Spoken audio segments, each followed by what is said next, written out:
Okay. Welcome to 1 Samuel chapters 28 and 29. Next time we're together will be 30 and 31, and we'll be finished with 1 Samuel. Kind of, duh, we made it, right? Another one, scratch it off the list, right? Not in the oh, we're done, but man, we're making our way through the Bible little by little. We're going to get through it. Give us another 10 to 20 years, we might make it to the end. We're going to do probably a social, we'll do 30 and 31. Then we'll probably do a social, hangout, share testimonial time. We haven't done that in a little while. Share what God's been doing in our lives lately. And then we'll probably jump into our Christmas series that we cover, talking about the Star of David and Bethlehem and what the origination of all that is. And we'll go through all that stuff for the Christmas season. And then January, we'll go into 2 Samuel. So it's actually in the Old Testament, the Jewish Old Testament, it's not 1 and 2 Samuel, it's just Samuel. So we will continue the story of Samuel, going and continuing on with certain parties still involved and other parties not going to be involved in 2 Samuel. And we'll go through that during the springtime. I'm not sure what we're going to do in the summertime yet, so feel free to give me some suggestions, ideas. And then we may jump to a gospel, go through one of the gospels in the summertime. I'm not sure yet. Remember, not this past summer, but the summer before, we did the apostles. We talked about all the different apostles and where they came from, what they did, all that stuff. And then next fall, we'll be going into Revelation. And we're going to go through fall and spring of Revelation. Yeah, so that'll be a good one. And I'll be doing it here. My wife's going to be doing it with her Bible study fellowship group. My kids are going to be doing it with their Bible studies. So we're going to have everybody all on the same page. Pending we're all still here, right? Yeah, exactly. Because God could send Jesus back any moment. Just say, you know what? Just go. Yeah, ready.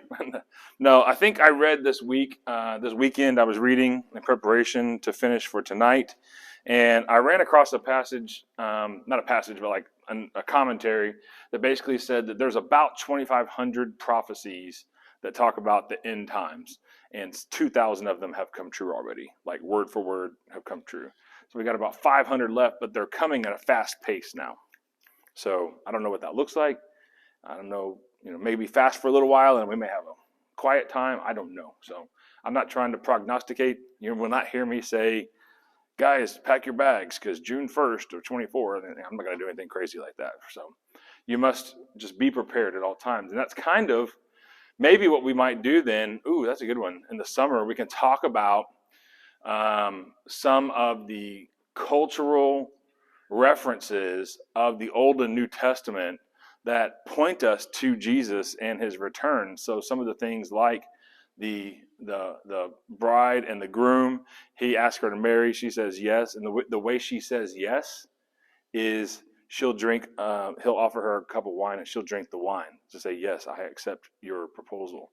And so that's similar to what we're doing in communion, and there's some other things that we can totally go into that over the summer. That'd be a cool study to look into that. The cultural, well, it's not end time stuff as much as it's culturally relating some of the Christian practices and ideas that we have to what they were doing. They're writing this stuff thinking that we're writing this to the Jews. We're writing this to, for the Jews. And then you get to the New Testament, we're writing it to Jews who are now following Jesus in the New Testament. But we're missing some of the cultural references in the background. There's a movie about that. It's really good. It is. It's called Before the Wrath. That's it. I got it. So I have it too. Yeah. So we'll probably go through the study and then we'll watch it. Have a watch party. Because when I watched that, it opened up just so many meanings, man. Yeah. So there's more than just what's in that movie, though. But that's kind of what I'm talking about, that vein. So that'd be a good summer study. So we'll look to do that. Okay. So 1 Samuel 28. We're all here together. I've got my map. Before we get started, I just want to give you a reference of where we are. Okay. This is the Mediterranean Sea. I didn't type out Mediterranean because that's a really long word with lots of extra R's in it, right? The medical sea. This is where you go for medical treatment in Europe and the Middle East. Okay. We have the Sea of Galilee way up here. That's Capernaum. That's where the disciples Jesus went and stayed in Peter's house and all that kind of stuff, right? Sea of Galilee here. And then we have the Jordan River. And there's a river, a little creek that flows into the Jordan River here. That flows through the Jezreel Valley is what that's called. And we're going to come back to that. It's a very important monument here in Israel. And then the Jordan River continues all the way through here, and then you get to the Dead Sea, as you can tell with the X's on the eyes. It's obviously the Dead Sea. Just north of here, right about here, is Jericho, and then there's a I think it's 6 or 10 miles. I can't remember what the number is. A highway that takes you over to the middle. There's kind of this middle mountain range here, and that's where Jerusalem is located here. Bethlehem's over here, just about 6 miles to the southwest of Jerusalem. And so we're talking about this is the Philistine area here. Remember, this is that dry river that is the historical boundary between Israel and Egypt. We've talked about that before. There's kind of a dry riverbed. The current boundary between Israel and Egypt is actually like right here. It's just right next to it. And that's why we have that straight line across here, because it kind of mimics that dry riverbed through there. Of course, the dry riverbed is not straight line. It's doing this, but that's basically where it's coming from.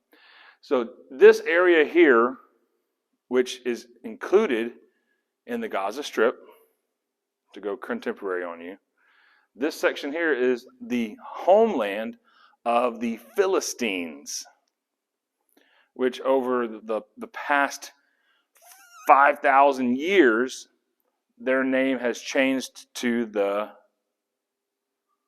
Palestinians. That's right. That's where they're located. That's where they're coming from. That Gaza Strip here, when they created Israel in 1948 to give it back, they said, this is the homeland of the Philistines / the Palestinians. We're going to just, hey, y'all keep that. We're not even going to argue with it. But the rest of it we're going to keep here. And then, have you heard of the West Bank? Right? So the West Bank is this section through here, which is the West Bank of the Jordan River. That's where those terms are coming from. So now that you kind of have, with all the stuff going on right now, those terms mean more probably to you to know that now than maybe in the past. So we have the Gaza Strip here, which is the homeland of the Philistines, Goliath, the giant, all that stuff, that's the Philistines. And then we have the West Bank of the Jordan River, okay? And that includes up to Jerusalem over here, all right? So the Jezreel Valley, before we get into here, I want to cover this so you understand what we're looking at. The Jezreel Valley is sitting on this is called the Via Maris. The Via Maris literally means way of the sea. Because like if you even speak Spanish, what's the sea in Spanish? El mar, right? So Via Maris this is the way of the sea. And it's how you get from the eastern trade routes. Look right here, I'll put it on here. So it's how you get from the eastern trade routes to India and China. It's how you connect to Europe up here, and it's how you would travel along the coastal plain, along the Via Maris here, along the Mediterranean Sea, to get to Egypt, which would be your gateway into Africa. So it is a hugely traveled highway of the ancient world, called the Via Maris, okay? And then the other way would be over here on this side, and that's called the Way of the Kings. I don't know why they're going on this side of the river in the desert, but that's what they're doing over here. And then you have a pathway that Jesus and his disciples took when they went to the woman at the well in Samaria. There is a pathway between Capernaum and Jericho along the west bank here, but it is full of terribly ruthless thieves, burglars, all that kind of stuff. So when you actually see them traveling in the New Testament, they say, well, let's cross the river at Jericho, and then let's go up that King's pathway, the King's highway, up to the bottom of the Sea of Galilee here, the south end, and then we'll hop over here and go around to Capernaum. They don't want to go down this because it is so riddled with crime. The valley of the shadow of death. Yeah, that's all through here. That's what they're talking about. Yes, that's what he's talking about through here when he writes that. So that's what he's talking about. It's all through here. So it's the fifth ward. So the fact that Jesus, they started hiking, right? They started hiking down towards Jerusalem. He set his face like a flint. You remember flint is what they used for arrowheads, right? Or for knives in the ancient. So it's very sharp. I have a very sharp point where I'm going. He said, set his face like a flint towards Jerusalem for his final week. But on the way, He said, we're going to stop in Samaria. And they were like, well, we can just cross over here and go down. And he's like, no, we're going through Samaria. And he did that on purpose because they were like, we don't want to go through Fifth Ward of Israel, right? So is that making sense now where we are? There's something else you don't know, or maybe you do know, but you're going to know now, is this Via Maris approaches this cliff right through this town called Megiddo, Megiddo, Megiddo. And this town, maybe I'll draw it, maybe it makes a little more sense. As you're coming through, it kind of climbs and climbs and climbs, and then it has this cliff, and then it goes to the Jezreel Valley like this. And so Megiddo is sitting up here. It's a walled, gated city. And so you had to literally come back and forth up the side, and then you had to ask for permission to enter it.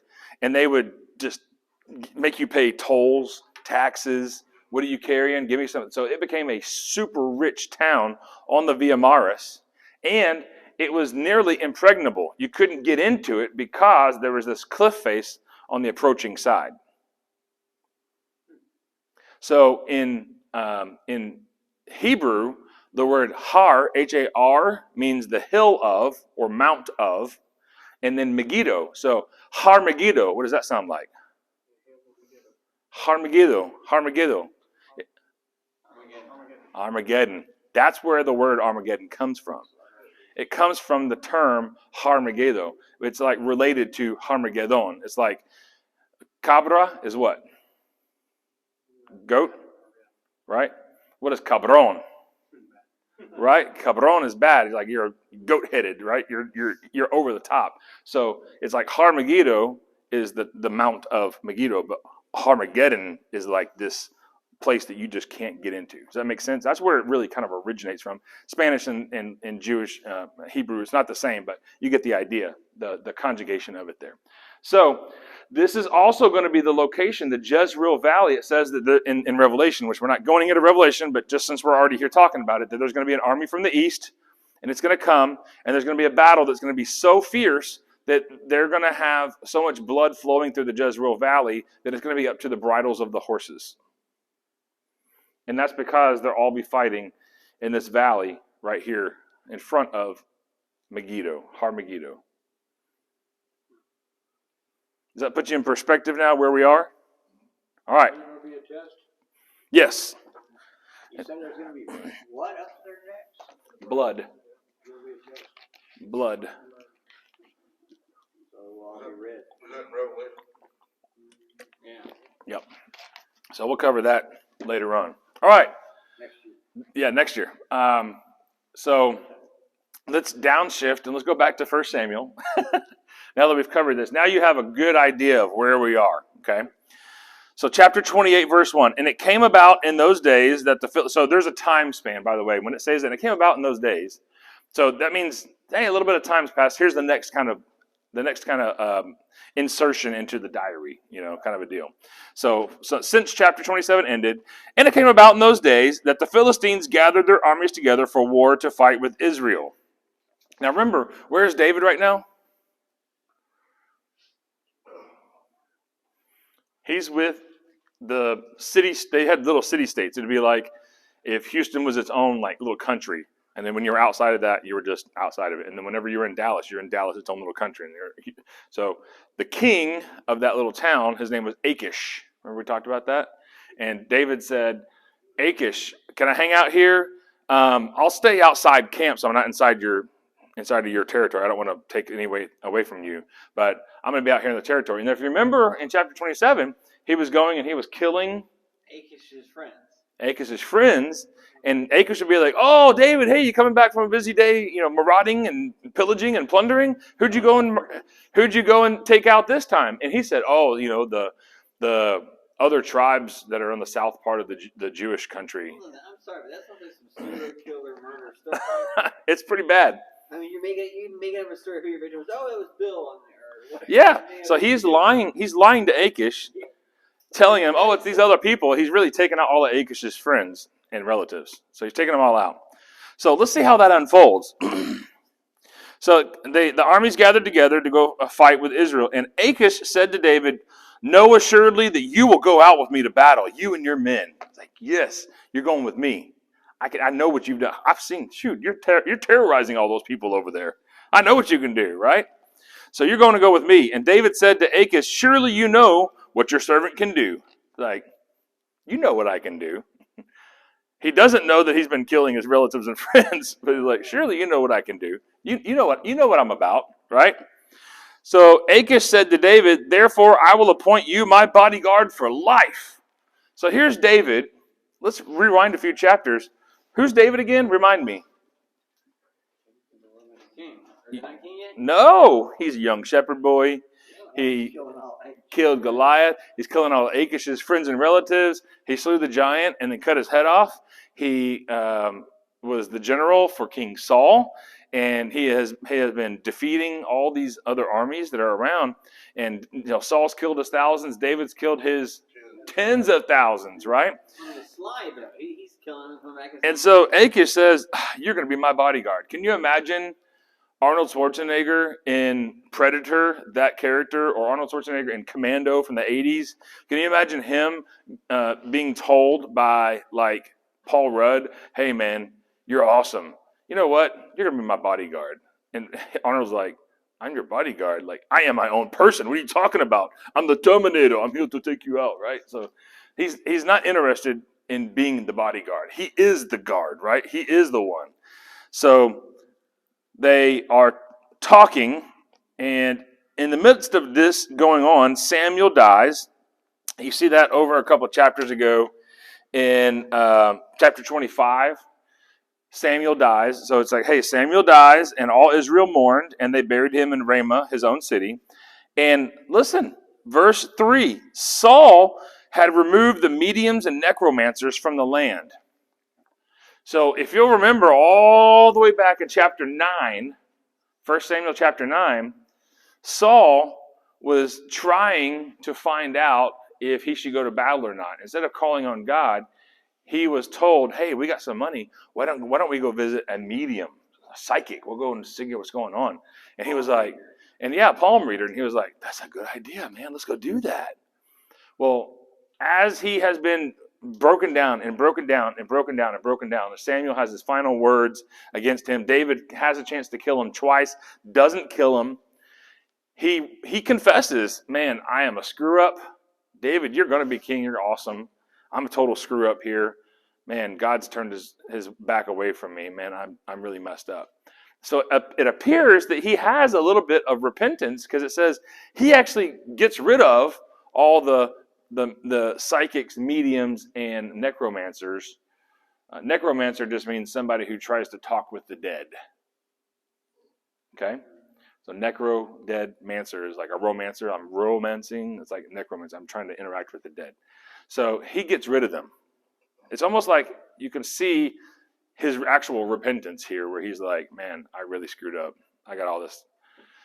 Yeah, get out of here. Y'all get out of here. Okay? So let's go to verse 4. Then the Philistines gathered themselves together, and they came and camped in Shunem. So here's our map. They came from Aphek. Okay, that's in the Philistine territory. And they came up, and they landed in Shunem, which is up here, just south of Mount Morah. How do you say it? Shunem. That's how I'm saying it. I could be wrong. Shunem, right? So they actually had to pass through Megiddo, but they were coming this way, right? So they were coming the easy way through Megiddo. And then they went down into the Jezreel Valley, and then right in front of Mount Morah here is a little place called Shunem. So it says that they camped in Shunem. And so Saul gathered all Israel together, and they camped in Gilboa. Well, Mount Gilboa is right here, and Beth Shan is right here in front of Mount Gilboa. So it looks like they're on either side of the river, either side of that creek there, and they have their armies kind of in the flat territory out in front of each one of those little mounts. Okay? So this is reminiscent of when they were arrayed against the Philistines back down here, whenever David went out there. Remember David, he went across the creek in the middle, and what did he do when he crossed the creek to go to the other side? Well, he picked up 5 stones. He picked up 5 stones.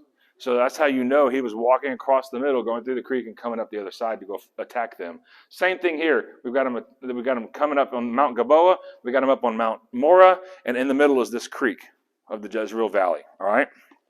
So, let's continue. Verse 5. When Saul saw the camp of the Philistines, he was afraid and his heart trembled greatly. He's looking across the valley. He's got his periscope out there, and he's thinking, holy macaroni, these guys are out there. I'm so scared. Although, really, he should be excited to be fighting for God's honor. But whose honor is he fighting for? Himself. And he knows himself, and he's afraid. So, verse 6, Saul inquired of the Lord, but the Lord did not answer him by dreams or by lots or by prophets. He is trying, God, tell me, do I need to run away? Do I go attack them? Do I just wait till they attack and then I attack? I return fire? And are you gonna get us through this? Is this gonna actually be a success, a win for us? Or are we gonna get obliterated here? What's happening? And God was just nothing. Zipped shut. No response. Now, if you remember, God removed his presence from Saul chapters and chapters and chapters ago, back whenever David was anointed as king, right? So God has effectively said, Saul, I'm kind of done with you, man. I'm kind of done with you. And for God to say that about somebody is actually pretty disheartening, because God's normally about finding and redeeming and reviving people and relationships and lives. And for him to just be like, nah, I'm done with him, that's pretty disheartening. Okay. So, verse 6, Saul inquired of the Lord, but he didn't answer. Verse 7, then said Saul to his servants, you know what? Seek for me a woman who is a medium, that I may go to her and inquire of her. Now, what did he just do back in verse 3?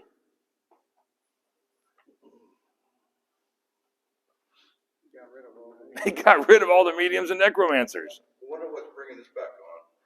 Because he doesn't have faith in God, and God has pulled himself away. So he's like, okay, well, I need a spiritual guide here, so I'm just going to go to like a dog returning to its vomit. It's like, well, I'm just going to go back to that. That's what I know.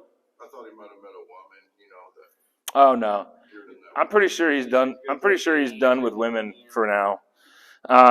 So seek for me a medium who is a woman, that I may go to her and inquire of her. And his servant said to him, there is a woman medium in Endor.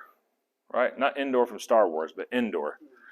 Endor is located over here, if I'm not mistaken. I have the map. I'll post it on bradflight.com/1-Samuel. But anyway, you'll see all this map in here. Endor, if I'm not mistaken, was over here, but it could have been over here. I can't remember. Anyway, apparently in Endor. So, verse 8, Saul disguised himself and put on other clothes, and he went with 2 of his men. And they came to the woman by night, and he said, please divine for me by a spirit, and bring up for me whom I will name to you.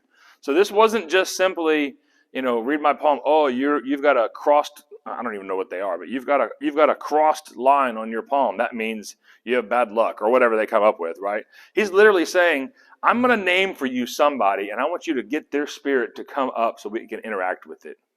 Like, this is some dark stuff, okay?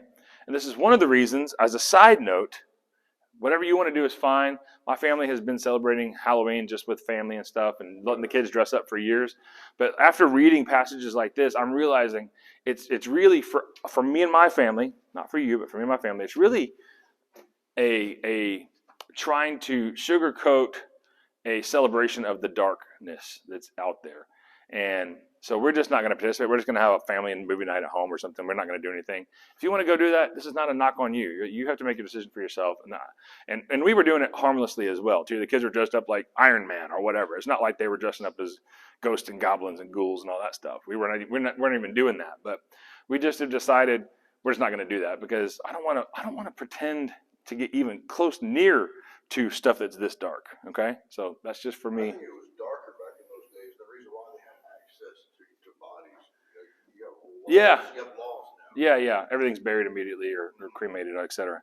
So the woman said to him, listen, verse 9, you know what Saul has done. So she is saying, you know what Saul, that guy over there, the king, has done. She doesn't recognize Saul, who's in front of her. So this disguise has worked. How he has eliminated mediums and necromancers from the land. Now why are you laying a trap for my life to cause my death? You're just trying to get me to say, okay, sure, let's do this thing.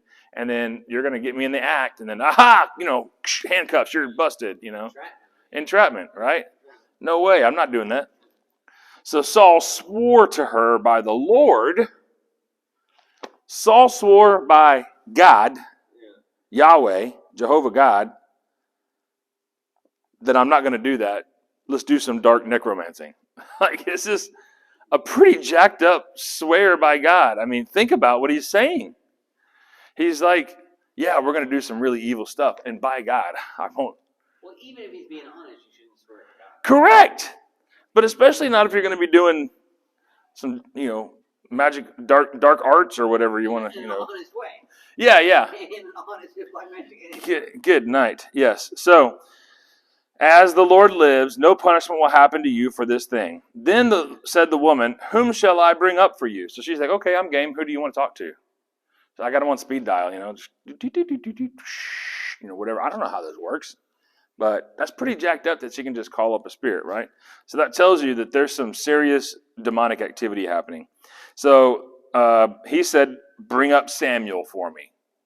It wasn't like Samuel Jones, like it was Samuel. She knows exactly what Samuel is talking about, okay? When the woman saw Samuel, she cried out with a loud voice. When the woman saw Samuel, she cried out with a loud voice. And the woman said to Saul, why have you deceived me? For you are Saul. She finally realized who he was. And the king said to her, do not be afraid. What did you see? And the woman said to Saul, I saw a divine being ascending out of the earth.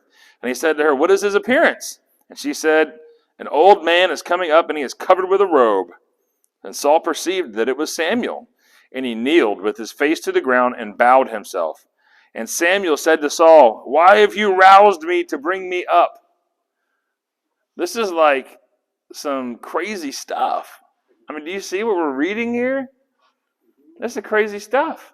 Now, there's some other theological stuff that can be said about this, how people who were in the faith of the Genesis 3:15 hope of the coming Messiah, they put their hope in that Messiah and their faith in God. It wasn't on their works, but their spirits were still here on earth until such a time as Jesus had paid that ultimate price, and then they were allowed to be resurrected. Remember, we talked about in our Easter series, and we'll bring that up again in Easter time.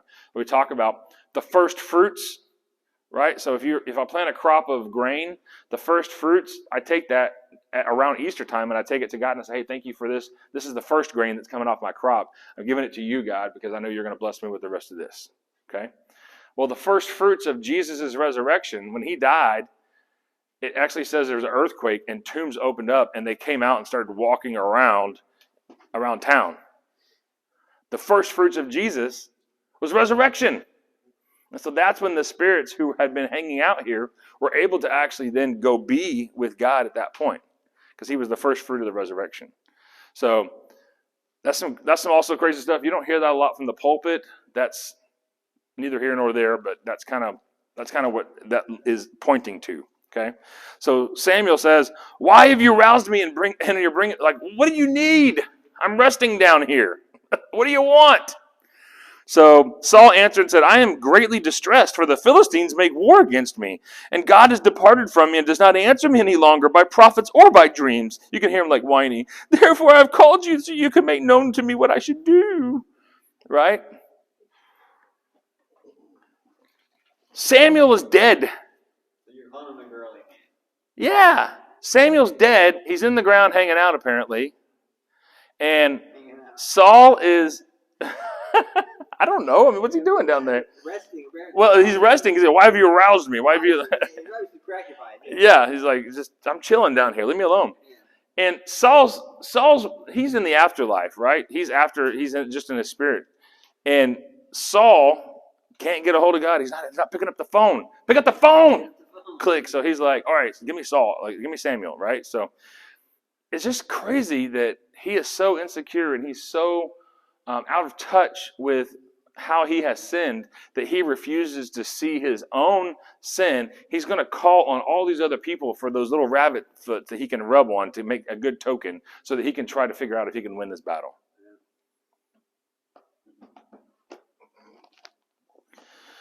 Verse 16, then Samuel said, why then do you ask me, since the Lord has departed from you and has become your enemy? God's not your enemy. Why are you asking me what God's going to do or not do? He's your enemy. That means you're at odds with him. He's not going to talk to you. Why am I talking to you? I was resting. Okay. The Lord has done for himself as he spoke by me.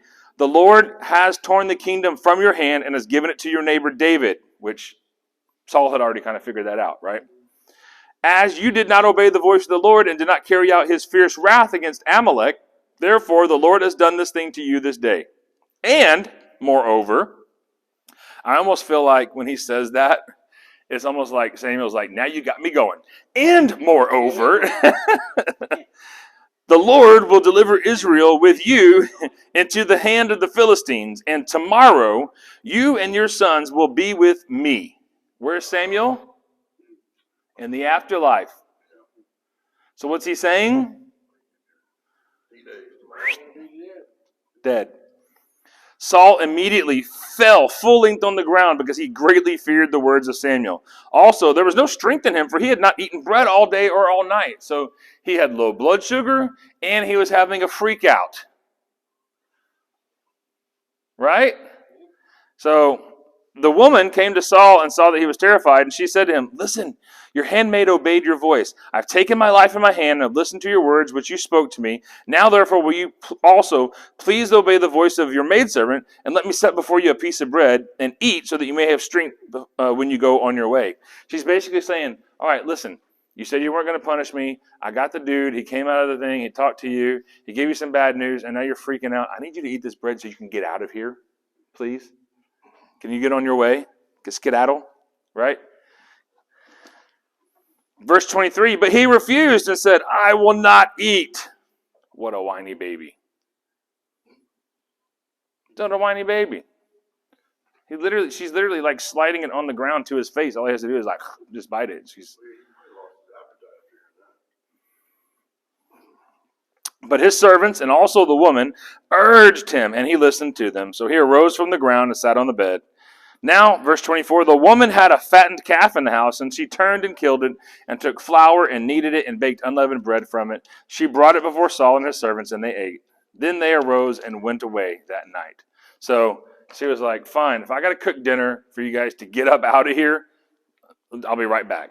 She took care of business, cooked up a nice steak dinner with some bread, and then she sent them on their way.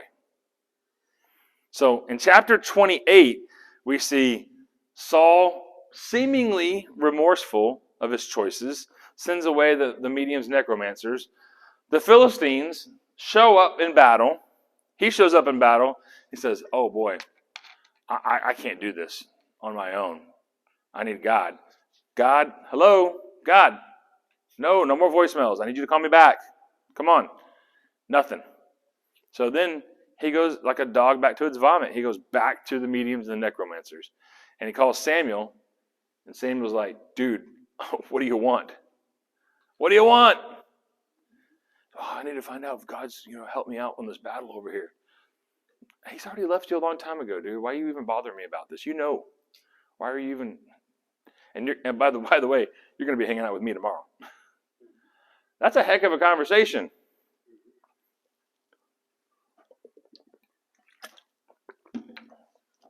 So verse 29. Chapter 29, verse 1. Now the Philistines gathered all together. They were in Aphek, remember? And now we're going back to before they actually arrived at Shunem. We're going back in time. So while this is happening up here, we see this conversation happening down here in 29. Okay? See how we're talking like, it's like a movie. Like we have one scene being shot over here, and a different scene being shot over here, which is around the same time. Meanwhile, back at the ranch. Meanwhile, back at home or back at the ranch, right? You're Mr. Movie Star. You know how that works. Yeah, Hollywood's here. Hey, you know what's weird? Jodie Foster, Songs of the Lamb. That Jodie Foster and Anthony Hopkins have never met in real life. Yeah. Oh, really? She's scared of her. Yeah. No, the way the movie. No, they never filmed them together. Yeah, they've never met. Can you imagine? They're watching that movie. You think they're together the whole movie. That's crazy. Yeah. All right, so Philistines gathered together all their armies at Aphek, and the children of Israel camping in the spring, which is in Jezreel, over here. So Israel's army is over here already. The lords of the Philistines were advancing by hundreds and by thousands. So they're marching up the what? via Maris. And David and his men were advancing in the rear with Achish. Verse 3. Then the princes of the Philistines said, time out. What are these Hebrews doing here? Who is the Philistine army going to fight? Saul and the Hebrews, right? The Israelites. And so they see David and his 600 men marching in the back, and they're like, wait, time out. What are these guys doing here? We're literally going to fight the Hebrews. Why are you have Hebrews marching with us? This is not going to work. But by the time they see us starting to slash down their relatives and distant relatives up here, they're going to come behind us and start killing us. And we can't do this, right? So let's continue. Verse 3. Achish said to the princes of the Philistines, is this not David, the servant of Saul, king of Israel, who has been with me these days, or rather years at this point? Even though we know it was 16 months, a few months ago, right? So now apparently a few months have gone by. We're saying 2 years is all these years is 2 years, okay? And I have found no fault in him since the day of his desertion to this day, except for the fact that I don't know that he's going around killing all my families and relatives in the surrounding towns, but I haven't found that part out yet. Yeah. If you don't know, you don't know. If you don't know, you don't know. But the princes of the Philistines became angry with him, and the princes of the Philistines said to him, make this man return and let him go again to his place which you have appointed to him. He will not go down with us in battle, lest he might be an adversary to us in battle. For with what could he make himself acceptable to his master, if not with the heads of these men? Is this not David whom they sing in the dances, saying, Saul has slain his thousands and David's his 10,000s? So they're like, we know this David dude. I know he's been hanging out with you out in your little village over there. But this is not like just some dude who, this is like James Bond in between missions, right? Like, this is James Bond, for crying out loud, right? He's not just some normal Joe who works a job and drinks Starbucks coffee every day. When he's out to do his job, James Bond gets it done, right? So they're like, this is not just some dude who's hanging out. This is David who killed tens of thousands. And no, he cannot come with us. We don't want that guy at our back because he'll have all of our heads, okay? Just send him home. Just tell him to hang out, all right? So verse 6, then Achish called David and said to him, as the Lord lives, you have been upright, and your going out and your coming in with me in the camp has been pleasing in my sight. Oh boy, wait till he finds out. Wait till he finds out what David's been doing. For I have not found evil in you since the day of your coming to me to this day. He's really singing David's praises right now, isn't he? And David, do you think he's got a guilty conscience in him? However, you are not acceptable in the eyes of the lords, of the other Philistine leaders. Therefore, now return and go in peace, that you do not displease the lords of the Philistines. Verse 8, David said to Achish, but what have I done? And what have you found in your servant from the day which I came before you to this day, that I may not come and fight against the enemies of the Lord the king, of my Lord the king? He's like, but I'm just so innocent. Look at me. What else? What have I done? Come on, just let me come and fight with you. David. So I killed all your friends. Big deal. Big deal. I killed all your friends. Yeah. 9 years. What's a couple dead friends between friends? I mean, Yeah, we're still friends. yeah, we're still friends, right? I haven't killed you yet. Verse 9, Achish answered and said to David, I know that you are pleasing in my sight, like an angel of God. Yeah. Oh boy. More like the angel of death, right? However, the lords of the Philistines have said, he shall not go up with us in battle. Therefore, rise up early in the morning with your master's servants who have come with you, and when you have risen early in the morning, and it's light, then depart. So David and his men rose early to depart in the morning, and to return to the land of the Philistines. But the Philistines went up to Jezreel. This sets up our last 2 chapters of 1 Samuel. We've got Saul getting told he's going to be dead. We've got David being told he can't go fight. We've got the Philistines going to battle against the Israelites in the Jezreel Valley, which is, by the way, pound for pound. You heard that phrase, pound for pound?